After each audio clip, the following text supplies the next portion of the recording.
You've heard them, right? I mean, we've all probably quoted them at some point. But what if I told you that some of the most famous sayings in history don't actually mean what we think they mean? Today, we're going to dive into a source that makes a really compelling argument that for centuries, we've been misinterpreting some of the most foundational phrases out there. I mean, take this one. Turn the other cheek. For millions of people, this is the absolute pinnacle of pacifism, right? It's a command to meet aggression with grace, with nonviolence. On the surface, it seems pretty straightforward. Or is it? Because according to the source we're looking at today, there's a huge piece of context missing that just changes everything. The argument is, without this one missing piece, we've been getting the meaning completely wrong, and not just for this saying, but for a whole bunch of them. So what is this magic key?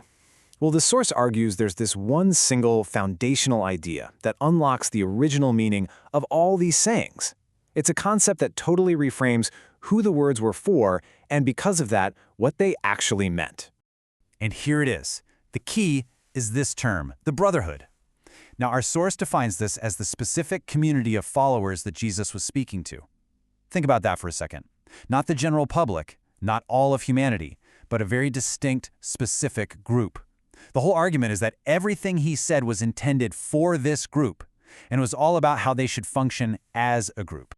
All right, so let's put on this new lens. We're going to re-examine 4 incredibly famous sayings and just see how much their meaning shifts when we start with the assumption they were spoken exclusively to this brotherhood. Okay, let's start with, "The kingdom of God is within you." This is one of those phrases that's almost always taken as something deeply personal, an internal, private spiritual state that exists inside each and every one of us. But our source makes a really critical distinction here. It argues the original text doesn't say within you, it actually says among you, and that you is plural. Now that one little change shifts the meaning completely. Suddenly it's not about an inner feeling, it's about a physical community of people, the brotherhood, where God's rule is supposed to be present and visible. All right, next up. This phrase has become a universal mantra for tolerance, for acceptance. Do not judge. It seems like a super clear, broad instruction for all of us, right? But again, the source claims this was never meant to be a universal command. It was an internal one. Do not condemn your brothers. The argument goes that from the community's perspective, the outside world was already considered condemned. So this wasn't about being tolerant of everyone. It was a very specific rule for how members of the club should treat each other. And here we are, back where we started. The ultimate expression of nonviolence. So let's apply that brotherhood lens to this one and see what happens. According to this interpretation, the saying isn't about getting mugged by a stranger on the street. Now, instead, the source presents it as a specific method for resolving conflict between members of the community. It was a step-by-step process for brothers to make things right after a fight, not a general rule for handling attacks from outsiders.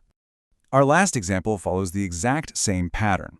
Forgive others feels like one of the biggest, most all-encompassing moral instructions you can get. A truly universal command. And you probably guessed it. The source narrows the scoop here too. It claims the command is specifically to forgive your brothers, other people inside the community. The source even points to the Gospel of Matthew for context, where the whole discussion is explicitly about how to handle conflicts within the group. So, okay, let's step back and look at the bigger picture here. When you put all these examples side by side, a really clear, really consistent argument from the source starts to take shape. And this pattern isn't just for those 4 sayings. The source applies the same logic to a bunch of others. For instance, blessed are the poor gets reinterpreted as blessed are ye the poor, talking directly to the disciples. And do not lust after a woman becomes a really specific community rule. Don't desire the wife of your brother. And this all leads to the source's central conclusion. These were never, ever meant to be universal moral principles for all of humanity. They were, in this view, an internal rulebook. A set of community guidelines for a specific group of people at a specific moment in history. And this quote from our source just says it all, doesn't it? All these rules are members only. The author is super clear that applying them to yourself as an individual, or to your country, or to the whole world is to completely miss the original point. So, this leaves us with a pretty massive question. If this interpretation is right, if these really are just members-only rules, what does that mean for the last 2,000 years of history?